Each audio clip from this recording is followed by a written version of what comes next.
భారతదేశంలో కాదు, ఆస్ట్రేలియాలో 2 హిందూ సనాతన గ్రామాలు రూపుదిద్దుకున్నాయి. శ్రీకృష్ణ భగవానుని ఆరాధనలో, గోవుల పోషణలో, గ్రామీణ వాతావరణంలో కృష్ణ భక్తి తత్వం పరిమళాలు వెదజల్లుతోంది. New Govardhan village, new Gokul village అనే 2 హిందూ గ్రామాలు ఆస్ట్రేలియా నేల మీద కృష్ణ నామాన్ని భక్తితో జపిస్తున్నాయి. భారతదేశం వెలుపల చాలా హిందూ దేవాలయాలున్నాయి. అయితే ఇలా భారతీయ రీతిలో 2 అచ్చమైన హిందూ సాంప్రదాయ గ్రామాలు నిర్మించబడ్డం, అది కూడా విదేశీయులే ఏర్పాటు చేసుకోవడం గమనించాల్సిన విషయం. ఇప్పుడు న్యూ గోవర్ధన గ్రామం చూద్దాం పదండి. ఆ పల్లె వాతావరణం గమనించండి. ఆవుల్ని తోలుకుపోతున్నారు. గోధూళి లేస్తే బాగానే ఉండును, కానీ అక్కడంతా పరిశుభ్రంగా ఉంటాయి కనుక రహదారుల మీద దుమ్ము లేదు.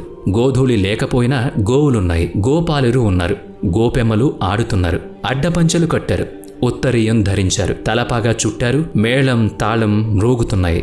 కృష్ణనామాన్ని జపిస్తూ గ్రామ సంచారం చేస్తున్నారు. వచ్చిన వాళ్లు తాళానికి తగినట్టు పాదం కదుపుతున్నారు. ఎడ్లబండిపై కృష్ణుని మూర్తిని తీసుకువెళ్తున్నారు. దానికి గొడుగు పట్టారు. ఆ పక్కనే చామరము విసురుతున్నారు. మహిళలు భారతీయ సాంప్రదాయ వస్త్రధారణలో ఉన్నారు. ఆ మొత్తం వాతావరణం చూస్తుంటే ముచ్చటగా ఉంది. పశువుల కొమ్ములకు పువ్వులు చుట్టారు, మెడలో మువ్వలు కట్టారు. ఇప్పుడు న్యూ గోకుల గ్రామాన్ని చూసొద్దాం రండి. ఇక్కడ భక్తులు రాత్రంతా జగన్నాథుని భజనలో జాగరణ చేస్తూ ఉంటారు. బాలకృష్ణులు ఉన్నారు, గమనించండి. చిలిపి కృష్ణుడిగా ఉన్న ఆ చిన్నవాడు కృష్ణుడి మాస్క్ పెట్టుకున్నాడు, చూసారా? పిల్లల కేరింతల్లో సహజంగానే భగవంతుడుంటాడు. ఆ చిన్నారులు తమ ప్రాంతానికి ఎంతో దూరంగా ఉన్న దేశానికి చెందిన భారతీయ చింతనలో జీవిస్తుండడం కించిత్ ఆశ్చర్యంతో కూడిన, గర్వంతో కూడిన భావాన్ని కలిగిస్తుంది. మనం పరిశీలించడంలో అలసత్వం చూపిస్తున్నామేమో కానీ, లేదా సనాతనం అనగానే అదేదో గొడవ పెట్టుకునే మాటగా భ్రమపడుతూ ఎందుకొచ్చిన గొడవలే గమ్మునుందామని మాట్లాడక ఉన్నామేమో కానీ, సనాతనం అంటే స్థిరమైంది, ఏ నాటికి నిలిచి ఉండేది అయిన జీవన విధానమని, అదే ధర్మమని ప్రకటించుకోవడానికి బెరుగుపడాల్సిన పని లేదు. ఆ స్వచ్ఛత ఇదిగో ఆస్ట్రేలియాలో కనిపిస్తోంది. ఈ 2 పల్లెల్లో వికసిస్తోంది. ఆస్ట్రేలియా, ఐరోపా, అమెరికాలోని కొన్ని ప్రాంతాల్లో ఇలాంటి సనాతన హిందూ భారతీయ గ్రామాలు ఏర్పడుతున్నట్లు తెలుస్తోంది. ఆస్ట్రేలియాలోని ఈ న్యూ గోవర్ధనం, న్యూ గోకులం గ్రామాల కార్యక్రమాలు చూస్తే మనసు ఆనందడోలికలు ఊగుతుందని మీరే చెప్తారు. ఈ 2 గ్రామాల మధ్య దూరం 700 కిలోమీటర్లు. ప్రపంచంలో పలుచోట్ల ఇలాంటి గ్రామాలు మరిన్ని తయారవుతున్నాయి. అన్నీ కూడా కృష్ణా విలేజెస్ ప్రాజెక్టులో భాగంగా రూపొందుతున్నాయి. జగన్నాథుని భక్తి తత్వాన్ని ప్రసారం చేస్తూ సనాతన భారతీయ ధర్మాన్ని ప్రపంచానికి పరిచయం చేయడం ఈ ప్రాజెక్టు వెనుక ఉన్న ఉద్దేశం. హంగేరీలో ఉన్న హిందూ గ్రామాల్లోని హంగేరియన్ హిందువులు చీరలు ధరిస్తారు, ధోతీ కుర్తా ధరిస్తారు, ఆవులను పోషిస్తారు. ఆ గ్రామాల్లో ప్రజలు సనాతన భారతీయ ధర్మాన్ని అనుసరిస్తారు. ఆస్ట్రేలియాలోని ఈ 2 గ్రామాల్లో కూడా సనాతన ధర్మం అవలంబింపబడుతోంది. పర్వత ప్రాంతాల నడుమ పచ్చని పర్వతాల మధ్య 1000 ఎకరాల్లో విస్తరించిన గోవర్ధన గ్రామం చూస్తే మీరు నమ్మలేని అనుభూతిని పొందుతారు. ఆస్ట్రేలియాలోని న్యూ సౌత్ వేల్స్ ప్రాంతంలోని ట్వీట్ వ్యాలీలో గోవర్ధన గ్రామం ఏర్పడింది.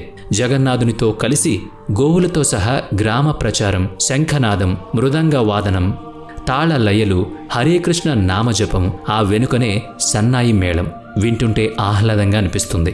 హార్మోనియం, కంజీరా వాద్యాలు మొత్తం దృశ్యానికి తగిన శృతిని సమకూరుస్తున్నాయి. ఇది అక్కడ ప్రతిరోజు జరిగే ఒక కార్యక్రమం.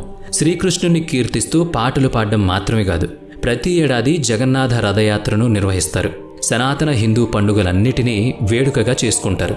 గోవర్ధన గ్రామం ఉన్న చోట వ్యవసాయం చేసేవారు ఎక్కువగా ఉన్నారు. సహజంగానే రైతులు, గ్రామీణులు అయిన స్థానికులకు ఈ గోవర్ధన గ్రామం ఒక దర్శనీయ స్థలంగా మారింది. అది మెల్లగా ఆస్ట్రేలియాలోని వివిధ ప్రాంతాల్లో ఉన్న ఆస్ట్రేలియా వాసులకు సనాతన ధర్మం రీతుల్ని పరిచయం చేసింది. అందులోని ప్రకృతి తత్వాన్ని బోధించింది.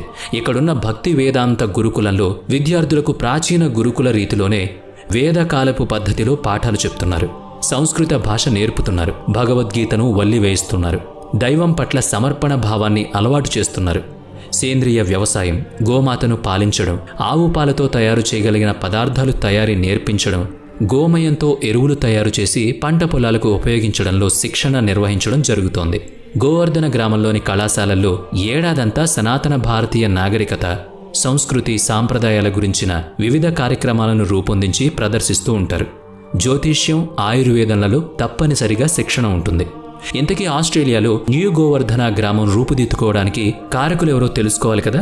1977లో ఇస్కాన్ భక్తుడైన సభాపతి దాస్ ఈ గ్రామాన్ని రూపొందించారు. అప్పట్లో $80,000 అమెరికా డాలర్లతో 850 ఎకరాల స్థలాన్ని కొనుగోలు చేశారాయన. ఇప్పుడది 1000 ఎకరాలకు విస్తరించింది. గోవర్ధన గ్రామానికి 700 కిలోమీటర్ల దూరంలో హటర్ వ్యాలీలో 500 ఎకరాల్లో రూపుదిద్దుకున్నది న్యూ గోకులం విలేజ్. 1988లో ఇస్కాన్ భక్తులు కలిసి నిర్మించుకున్న గ్రామం ఇది. ఈ గ్రామంలో గోవుల సంరక్షణకు అత్యధిక ప్రాధాన్యతనిస్తారు. ఆవులు, ఎద్దులకు ప్రత్యేక పశుశాలలున్నాయి. సేంద్రియ పద్ధతిలో వ్యవసాయం చేస్తారు. ఇది గ్రామ ఆర్థిక స్వావలంబనకు మూల సూత్రం.